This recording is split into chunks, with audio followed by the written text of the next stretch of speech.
Welcome to First Impact, a weekly podcast where we talk about the 90s anime series Neon Genesis Evangelion. I'm Jordan, and my co-host is Old Jen. Our first episode this week is episode 7, Fourth Child, originally aired on January 24th, 1996, written by Hideaki Anno and Shinji Higuchi, directed by Minoru Ohara. We're getting a new Evangelion pilot. I know, right? Spoiler alert. The Fourth Child. Mm-hmm. It was right there in the title. Right there in the title. Should have seen it coming. As soon as it comes up on screen, hard cut to Toji visiting his sister in hospital. Yeah, right. And some little VO from the nurses and doctors at the hospital talking about what sort of brother he is and how he comes every day. That's right. And you don't often see males like that anymore. Yeah, and that she's been in hospital since episode 3. Yeah, damn. It is a long time now, isn't it? Yeah. So they're pretty serious injuries that she's sustained in the battle, Shinji's first battle with Sakiel, all the way back at the start. Yeah. Well, okay. Also, let's backtrack a little. So we learn about the destruction of the other unit-making facility in America, in Nevada. Yeah, from Toji's visit to the hospital, they go straight to Branch 2, which is in the Nevada desert, which, I mean... Area 51. Area has 51. to be, right? Yeah. It's vanished. Mm-hmm. It wasn't an explosion. Yeah. The facility itself and the Unit 4. Yeah, Unit 4 and all the people vanished. Yes, right. And they believe it was a Sea of More Dirac Shadow again. Realm. Yeah. Shadow Realm nonsense. So I doubt it. What do you think?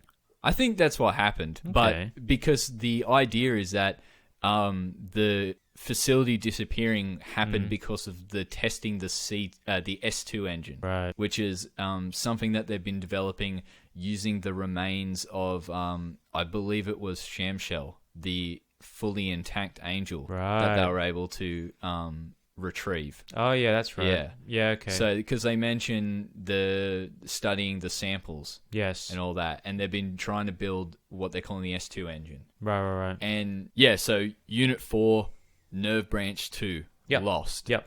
And they're going.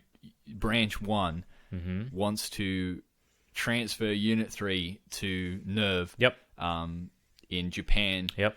Because they're now afraid of the dangers that come with building. Yeah, well, one of these units. Don't want no part of this robot business. Yeah, they Masato says like they lobbied to be able to build this thing, and had like successfully got the rights to build Unit 3 and 4, and now that something bad's happened, they've gotten skittish about it. Yeah, right. We also forgot that at the start of the episode. You can't stand the heat, man. Get out of the kitchen. Get into Sea of Dirac. Yeah, right.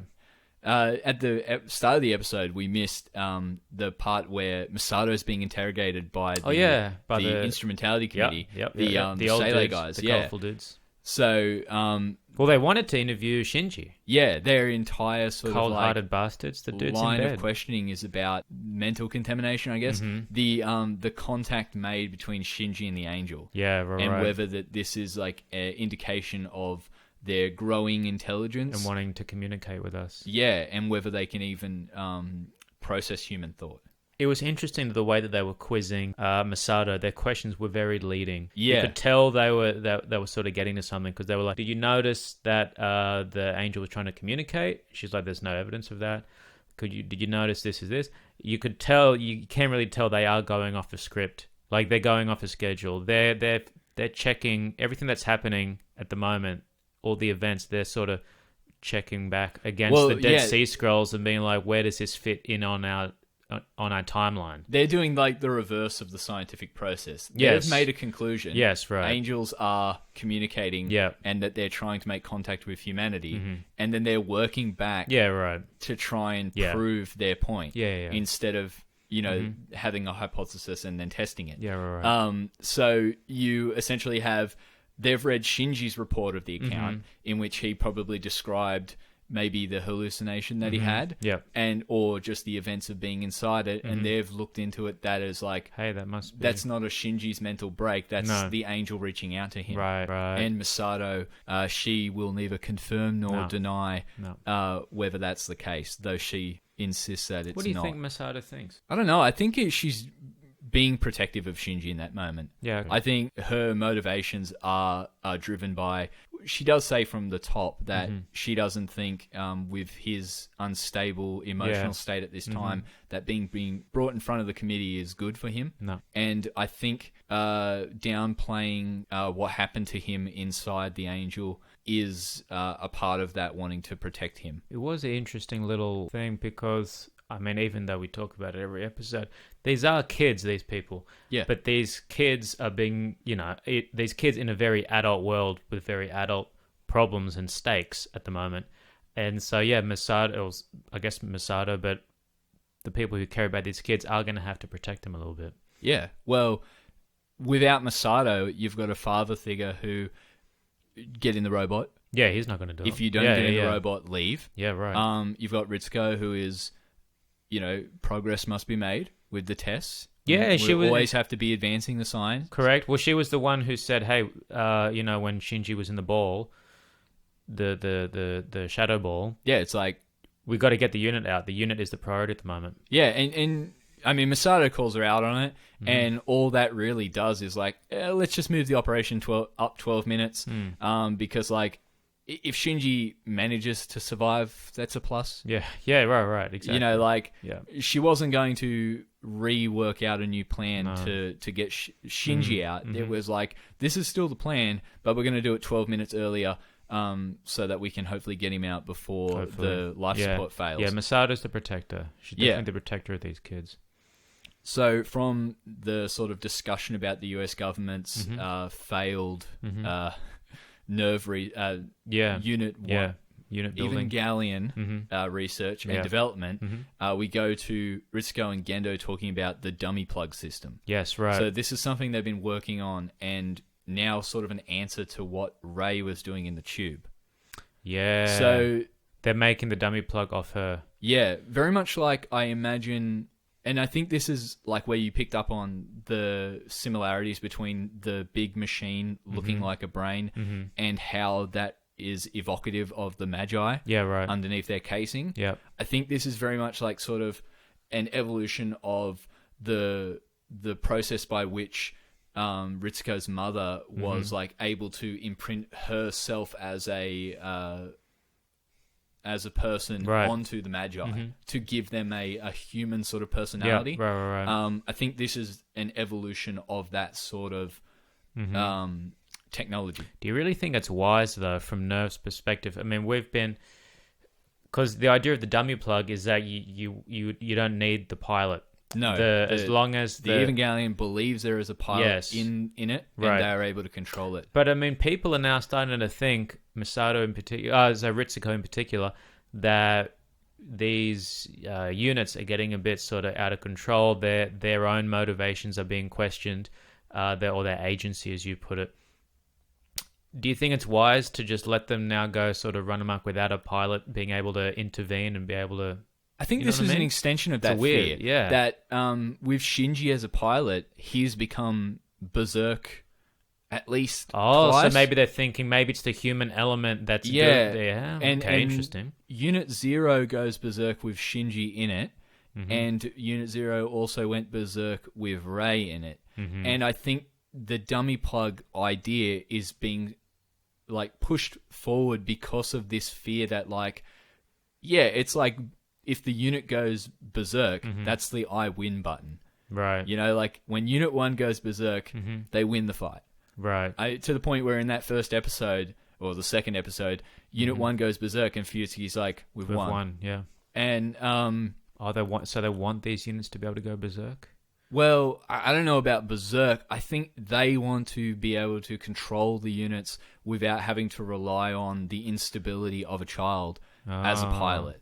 Yeah, and like sense. There's no altruistic motivation. It's just like, instead of an unreliable definitely. pilot, wouldn't it be good if we could just like drone operate this thing? Yeah, right. In a way, it's like they've been working on the dummy plug this whole time, and then you think back to Jet Alone, and the whole purpose of that was supposed to be remote operated. That failed miserably. Yeah, but only because of sabotage. Oh, that's true. Yeah. So it's okay. like, So people are seeing the merits of doing this. This is a whole comment on automation, man. People I don't losing know. their jobs. I just wonder whether these goddamn dummy plugs come and stealing our jobs. We steal it when your dummy plug steals your kid's job. Yeah. I just wonder whether like Gendo's motivation for the dummy plug system was like inspired partly by Jet Alone. Possibly. And that there's a little bit more to why they sabotaged Jet Alone, just so that they didn't have competition in any regards to what they were doing. I completely forgot that they sabotaged Jet Alone. Yeah, that's right. Man. Yeah. Gendo, man, like the web weaver. He's weaving a story. A story of lies. They're all up He's to... playing Kaji. He's playing Masato. Gendo the He's spider. playing Ray. Dude, I don't know. Maybe he's playing Ray. Those little smiles, are they genuine? Is he playing Shinji? Well, he's only ever smiles when something good's happening with Ray. You know? He's not there entirely as like a compassionate figure. No, definitely Like not. she has no real sense of who he is other than like occasionally he comes and smiles. Right. Also, that scene when they're looking at Ray in the dummy plug like copying machine. Yeah. And he's like, you know, Let's eat. yeah, let's eat. And Ritsuko's just like, the side eye that she's yeah. giving Gendo is like, Yeah. put a pin in that. Yeah, right, okay. Man, so many pins. It's all, they're all over the walls. Yeah. This is why we don't do a video podcast, so you can see the walls. Yeah, you guys doing voodoo in there? A lot of pins. So Toji has class duty. Yeah. And he's been asked by the second impact PTSD teacher, yeah. to deliver Ray's stacked up pamphlets to her because he's on class duty.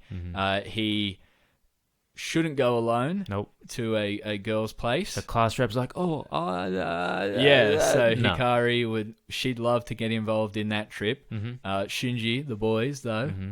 Loyalty to the boys. Yeah, right. That's the Toji's code. So they head out to Ray's. Yep. They let themselves in because Shinji, being a classic break and enter pro, he's a baller. helps himself in again. Yep. And starts cleaning up the place. Good guy, Because Shinji. Ray has no time to deal with any... I mean, that place that she lives in is grim. Wasn't it funny? Toji's like, "Oh my god, this isn't a very good place for a girl. It's so unwelcoming." Yeah. And Shinji's must be thinking, "Dude, last time I was here, there were bandages. There were with blood bloody bandages a lot." Yeah, right. Yeah. Somehow the place looks even more grim without the bloody bandages. Because at least the bandages, there was a reason. Yeah. You sort of felt sorry now for it's her. just like, come on, man, clean up once in a while. Ray turns up while just after Shinji's cleaned up the place. Toji's just sitting on the chair in the middle of the room. Comes in and is like basically unfazed by them even being there. Wasn't an interesting reaction though she had when Shinji's like, "Oh, I cleaned up for you a little bit as well." Oh, yeah. And she blushes a little bit. Yeah, she says thanks. And then she has, big moment here, her own little bedtime. People in this show, people do a lot of like introspective sort of thing on their bed. Yeah. You know? We see some late night or you know, if you ain't in a bath, that's right, washing away your worries, you're in the bed. You're in a bed. We see Shinji do dwelling in them. We see Shinji do it all the time. We see Masato do it. We see Asuka do it. Yeah, but Ray has a little. Oh, I said thank you to Shinji. Words of gratitude that I rarely use. Yeah, right. And then she thinks of Gendo when he saved her. She always thinks of Gendo. And then when Shinji saved her. Yeah, right. And how she didn't say thanks either time.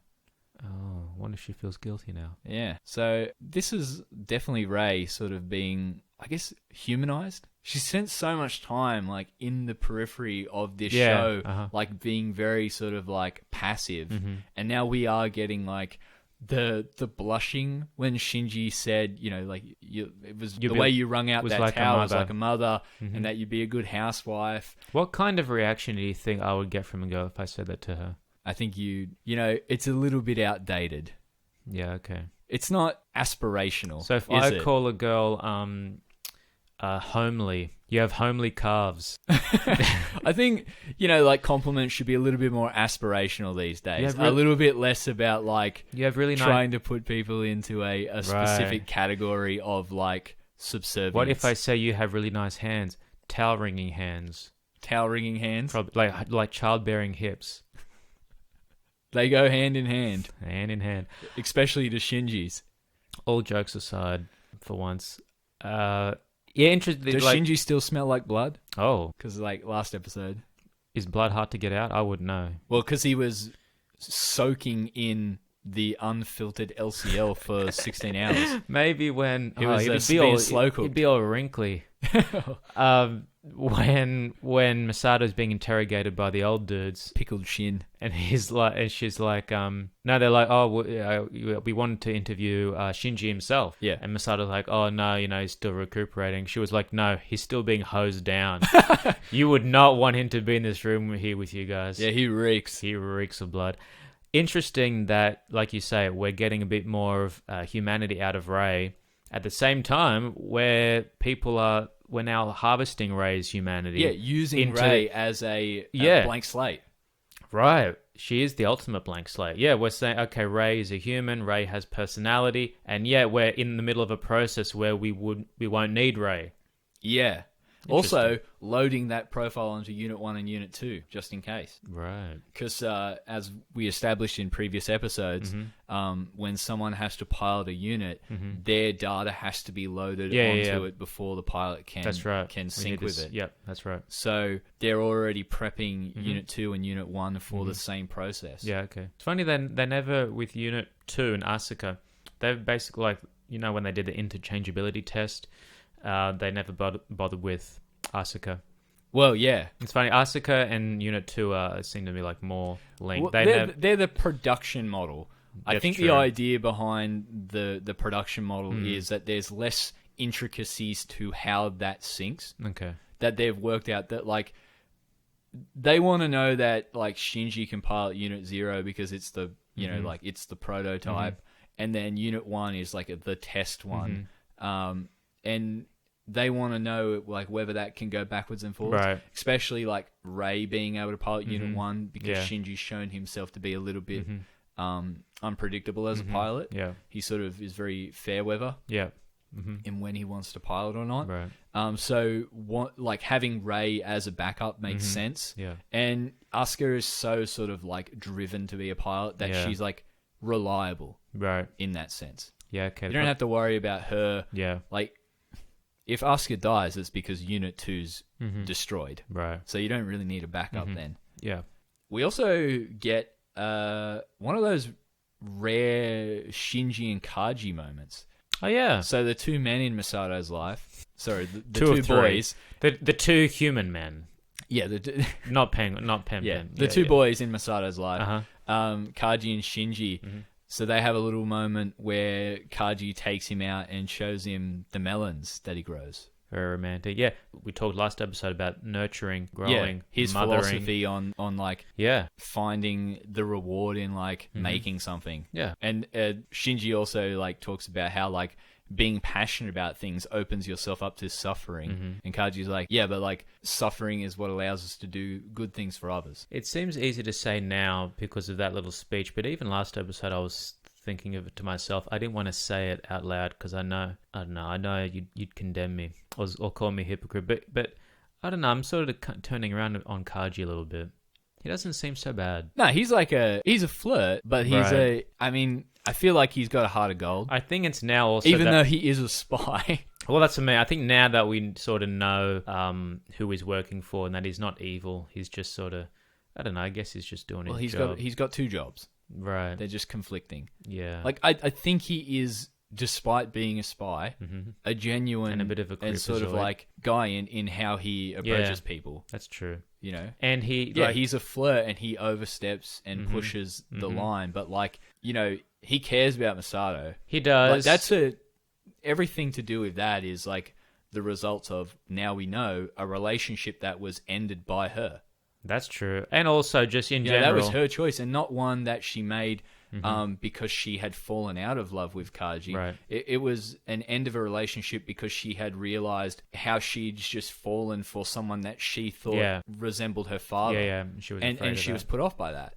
That was great dialogue, actually. When that happened, you're just saying, she was afraid of everything. She was afraid of being a woman. She was, I thought, it was an interesting. attitude. Well, she calls herself a hypocrite because she Right. says that she always tells Shinji that he shouldn't run away and they should face these problems that he has. Yep. Yet when she had this moment where her and Kaji had become really close and she had realized what sort of like how she had essentially replaced her father with Kaji, or that's what she felt at the time, she ran away. Yeah. I thought that was just a really mature, not so explored wise drunk words. aspect of humanity before. Yeah. I really like where this sort of unfolding Kaji and Masato's relationship into something that is like it's complicated and it's not entirely antagonistic. No. You know, like Masato is rubbed up the wrong way by him and how he is just in general, like his flirty persona. And he was flirting with Maya is what's the her name name? of that Maya. particular technician. Yeah. And she sort of like comes in there and saves her. Yeah, right. And I don't think she wanted to be saved, to be honest, man. put a pin in that. Jesus, so many pins. Pin. Because Masato in that scene also wants to know a little bit more about the Marduk Institute. Yes, and right. how they're making these decisions on the children. Because there's a lot of concern in this episode for how Shinji will react when he finds out that Toji has been selected. Yeah. So because, Masato's like, he'll want to know why.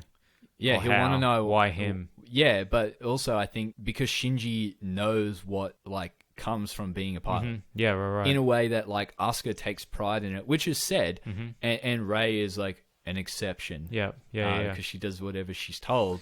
Like, it's hard to get a read on how Shinji will react. Because it's going to be interesting also how Toji himself is going to react. Because remember, he just seems to be going with the flow. Well, yeah, but just that quiet acceptance of... We'll see, because remember, he and Kensuke have been in the unit with Shinji once and seen how traumatized Shinji was by the experience. So I think Kensuke, probably Kensuke on suicide watch when he finds out that Toji got chosen before him. How many EVA pilots are there in the world? 4? No. Oh, selected so far. Yeah. Yeah, so 4. 4? Okay, there's 4 in the entire world. Granted, the world population is not as large as it used to be. It's not 4 in the whole world. No? They reveal in this episode that all of the candidates Right. have been rounded up and put in a class together. Oh, that's true. So Class 2A Right. is made up of potential pilots. Oh. Toji has no mother. Kensuke has no mother. Shinji has no mother. Yeah. Yeah. Rei has no mother. Rei has no mother.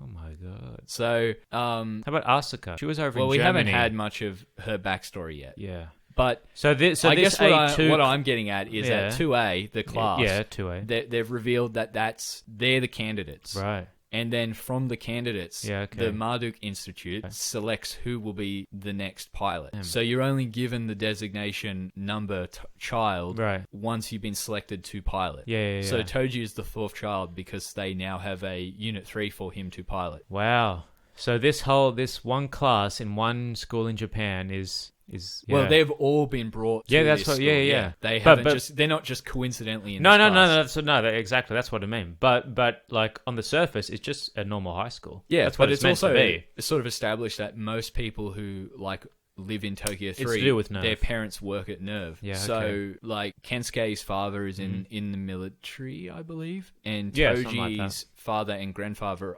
work in a lab. Yeah, right. So it wouldn't be a stretch to imagine that most of the other students, their parents would have similar jobs. Yeah. And that from being employed at Nerve is probably how they came onto the Marduk Institute's radar.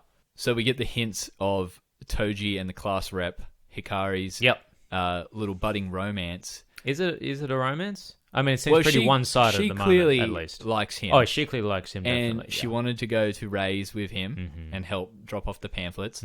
And she will later, if she ever sees Ray's apartment for herself, she'll sort of be glad that she didn't go, because that is a definite boner killer. I'll go with Toji, and we'll go to Ray's house, and maybe, I don't know, we'll talk and we'll get to know each other. Opens the door, sees the bit, and like, it's a bit of a vibe killer, definitely. Yeah. So at the end Not of the a good episode, first date spot. She offers to cook Toji lunch every day because she realizes that she makes too much food.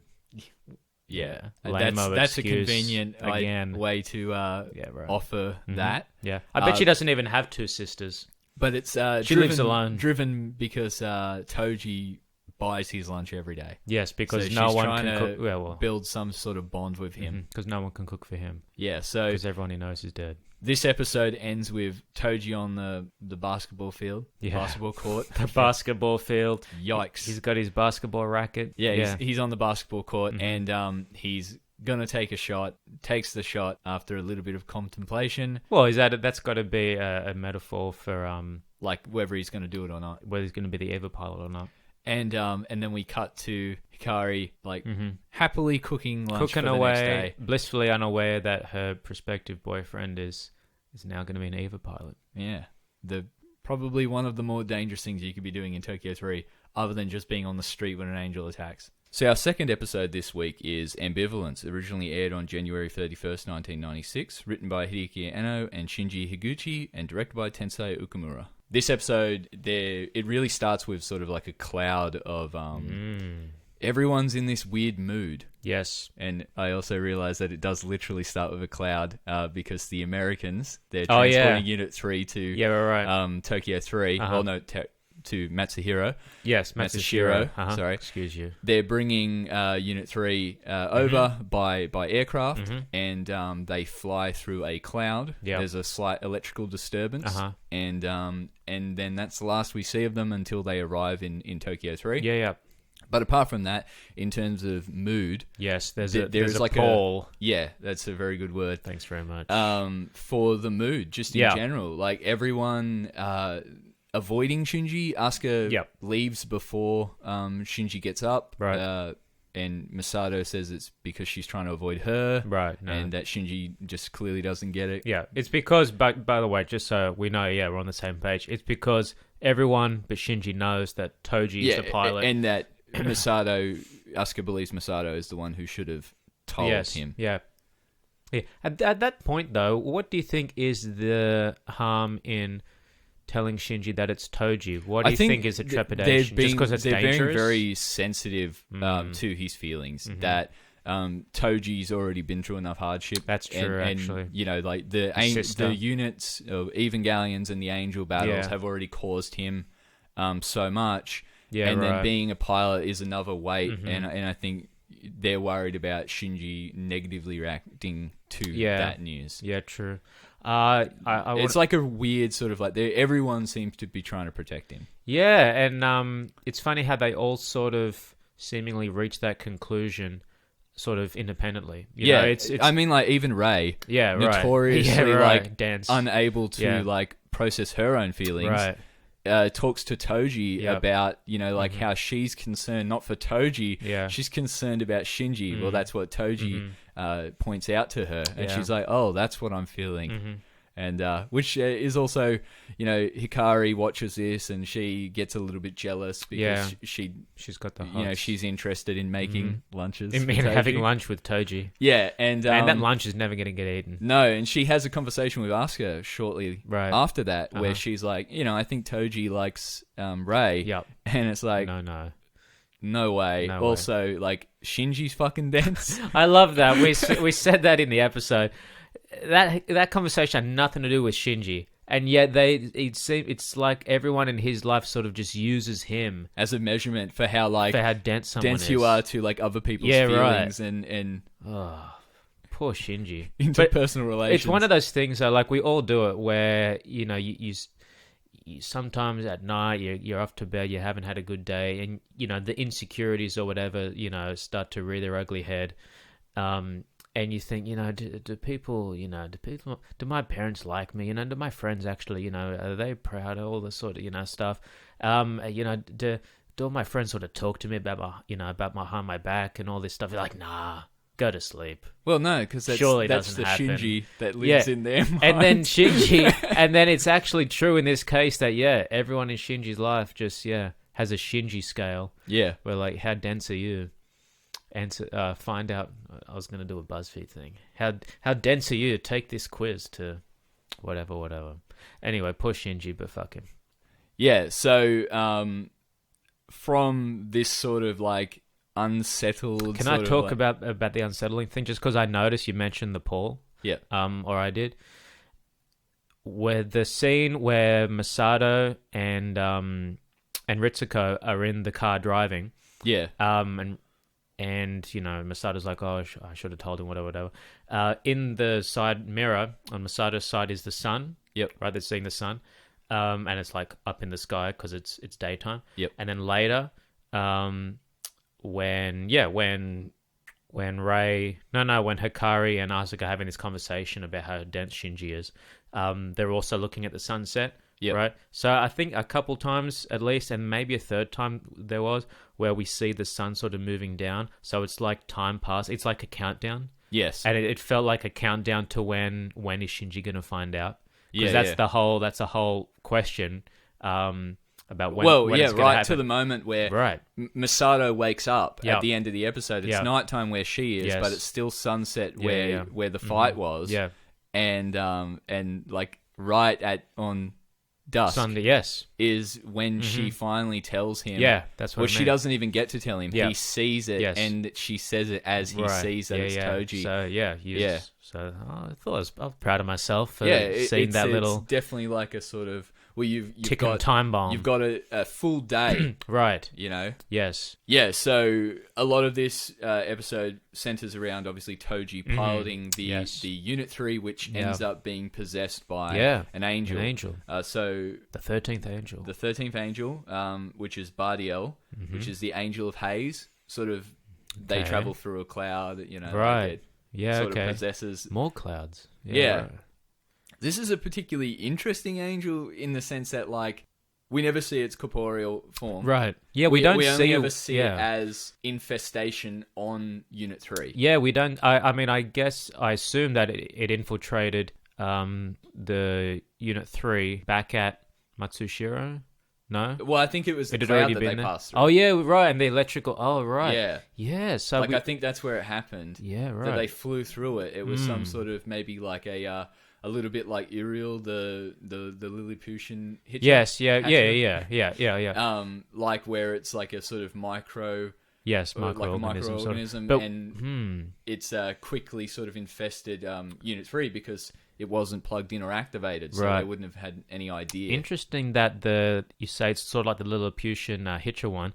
Yes, correct. That one was sort of like more of a virus, like infiltrate. Yeah, but its first thing it tried to do was possess. That's true. One of the the test bodies. That's right. But what I mean is, it was sort of more active. It was like coming into the facility. You know, Right, it was this one. I guess. Well, it was just sitting in a cloud waiting. You reckon, like an ambush? Yeah. You know what I mean? Different behaviors from the angels. Well, the other thing is that the name meaning behind Bardiel, other than being the angel of haze, is supposed to be humiliated son of God. And more son? Oh, dude. Like, that sort of ties a little bit into the idea that it's like it's a unit that's been soiled. Oh, yeah. You know, like it's this thing that's supposed to be designed to fight the angels, right? And it itself ends up. I guess I can see that. Being possessed, it is a humiliation. It's embarrassing in a way, yeah, right. It's ironic. Yeah, okay. Interesting. But yeah, it's a particularly sort of fearsome angel, the way it fights. Oh, yeah. It's very much like a berserk Evangelion unit. Yeah. Well, you see it doing things that that are unnatural to it. You know, the arms stretch out, and it's sort of like...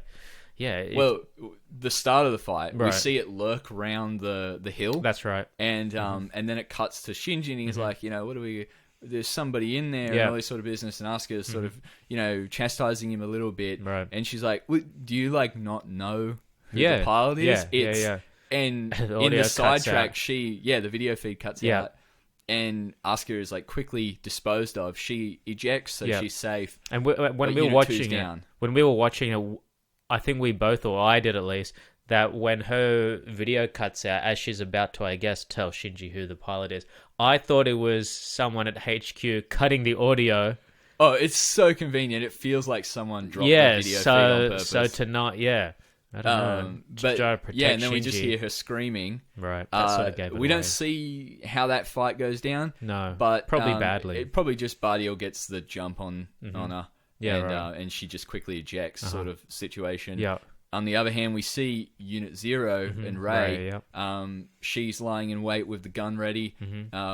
It's in shoot mode. I don't know if you saw that on her Shoot mode, HUD. It said mode shoot. Yeah, right. And then Bardiel sort of like senses that she's aiming at it. Yeah, and does wasn't this that sort weird? of unnatural, like it sort of like schisms around a bit, and then does like a weird Sakiel style like levitation sort of jump over her, lands on her back, pins her down, and starts drooling this like sort of corrosive material that they say is like infecting. It's like invading Unit 0. And Gendo's like, once again, that's sort of like this angel sort of the way they make contact and like trying to infiltrate the Evangelions. It is, actually, no, you're right. It is twice now that it's been this sort of modus operandi. She interesting. She's like obviously in pain because it's like got a corrosive effect to it. Yep. And Gendo's like, and Gendo's who's in charge. Yeah. Because Masato's off on Matsushiro duty. Yep. Yeah. Yeah, so he's taking command of the situation, and he's like, just cut it. Right. Just sever the arm. And they're like, neural links be damned. Yeah. Right. So she feels the pain, is the point. Ray essentially has the sensation of her arm being torn off. Right. And we see the arm just land on a building. Right. And take it out. Uh-huh. Yeah, from there, Shinji, he avoids fighting because his concerns are that there will be a pilot and he doesn't want to kill them. Yeah. And, that's the words of someone who has experienced the brutality of the Evangelion. Yep. Pretty much every single horrific moment has been at the hands of Unit 1. That's true. With Shinji and Unit 1 going berserk. Right. And now you've got this like other Evangelion that's been possessed by an angel, and he knows there's a pilot in there. Yeah. And he avoids the fight. They activate the dummy plug system. And lucky they had that. Yeah, and then Shinji in the pilot seat is forced to watch from the perspective of Unit 1. That's true. And now that we know from the nature of the angels, when you say perspective, probably all like a visceral, almost taking part in it perspective. I feel like, they don't show what happens to Toji inside the Unit 3, but him being synced to it, like the syncing happens before the angel reveals itself. So would he have been feeling everything? Yeah, so did he feel it? And did he feel his friend's betrayal also? Well, I don't think he was in control in that way, but I feel like he would have been subjected to the pain. And I mean, like, Unit 1 fucking smashes that head. That was really like you see the eye pop out of the like sort of helmet, and the mountains of blood. Like, just absolute. It was really just, like, smashes into everything. All the characters at Nerve HQ looking on, had that reaction. It was disturbing. Yeah, like what episode are we up to now? Episode 18? Yeah, I feel like Nerve HQ, get used to seeing horrific shit. Yeah, right. It's part of the job. That river of blood. Yeah. At the end of Unit 1's like beatdown of the angel. Yeah. You've got that river of blood coming from it. Everything is just like splattered in it. And like it doesn't need to. No, that's what pulls the entry plug out and it's like cool. Yeah. Leave it. Yeah. And then like the programming of the dummy plug, like it crushes it. Well, we saw even first episode, just salt in the wounds. First or second episode of the entire series when the angel went berserk for the first time, and we noticed the way it fought the angel was not like a robot. It was vindictive. Yeah, animalistic. It was animalistic. It was primal. It was raw. Yeah. So when these angels go berserk, they really go for it. Also, what? When the units go berserk. Also, you just reminded me when Unit 1 crushed the entry pod in its hand. Yep. Remember before that, the entire episode, Shinji... Oh, when he has that confidence boost. Yeah, and he's tensing his hand. He tenses his hand a few times. Yeah. Yeah. Handy stuff. Hands. Yeah, I can see the parallel there. Right. So much symbolism. We joke a lot about our Da Vinci Code super sleuthing. And how, down the rabbit hole we sort of go. But no, there's definitely little seeds being planted all the time. Like This angel, when it first activates, starts off with a huge explosion. Right. As that wipes out the test site. Luckily, Masato Yeah. revealed at the end that her and Ritsuko are safe. Yes. That Masato's Masato hurt, copped though. the worst of it. We don't know. Yeah, we don't know exactly how hurt Masato is, but she's hurt. Yeah, and Kaji was there. And Kaji, the ultimate, doesn't really do a good job of consoling her, making her feel better. Masato's like, "Oh, is Ritsuko hurt?" And he's like, "Yeah, well, not as much as you." Got her. Yeah, right. Masato, oh, thanks. But Kaji has these little moments this episode.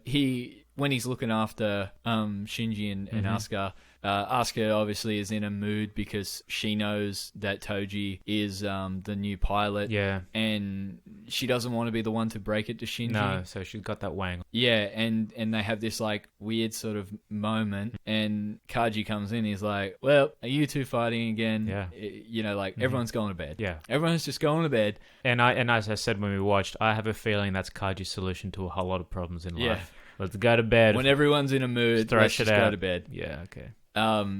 Shinji, unable to sleep, asks Kaji about his father, and Kaji's like, you're never gonna know someone 100%, right? Like you're not even really ever gonna know yourself 100%. For example, I'm a super secret spy. Oh crap!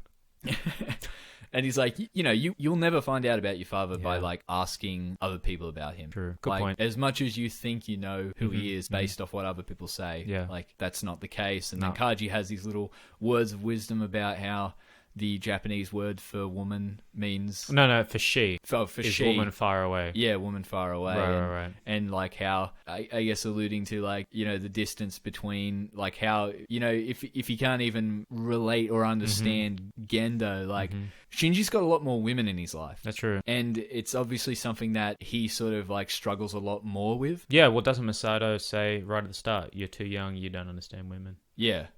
That he, like, even Asuka, who they have this, like, she, in one way or another, is interested in him. Yeah. And Shinji only sees that as an antagonistic relationship. Yeah, right. Yeah. He's too dense, that's why. Yeah, and it's like, so I feel like Kaji's words are more for that sort of thing, for the women in his life. Right. Even though he segues in by talking about his father. But in general, that sort of, like, idea of, like, this is what the show is about, like the hedgehog's dilemma. Yep. This seeking connection and understanding and being scared and running away when sort of it becomes complicated. When that unknowingness, like not knowing another person and being frightened by that is something Shinji is really affected by. Being frightened by other people or yourself, or that's definite motif. We saw that with Masato admitting to Kaji, remember that? Yeah. When I first realized that maybe I was becoming a woman, I got scared and bailed. Yeah, and Shinji is very dense because he just like hand waves Kaji's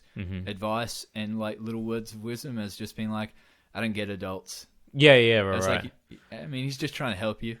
I reckon some of it would have sunk in. Yeah, I don't know, he's We'll pretty see. dense. Man, the Shinji bashing this episode.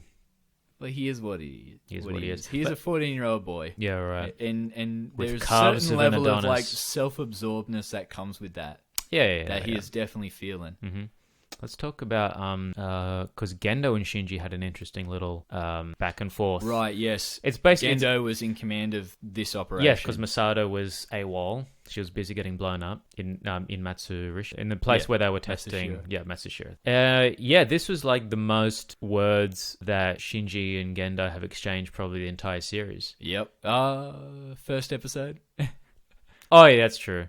But yeah, for a long time we had at least. that Gendo again. The first episode Gendo. Yeah, very right. like operational, very matter of fact. Yeah. Like this is what needs to be done. Yeah, right. I thought for a second that Shinji was going to come good and Gendo was going to be proud of it. No. He can't be responsible for killing someone. Yeah, it's true. No, good on him. But yeah, it seems like I mean, like it's very easy to read that as like Shinji being like a bitch or whatever. Yeah, I don't think. But like, I don't think it is this a principle. Was. Like, like he doesn't want to hurt people. Shinji's had some bitchy moments. I don't think this was one of them. No.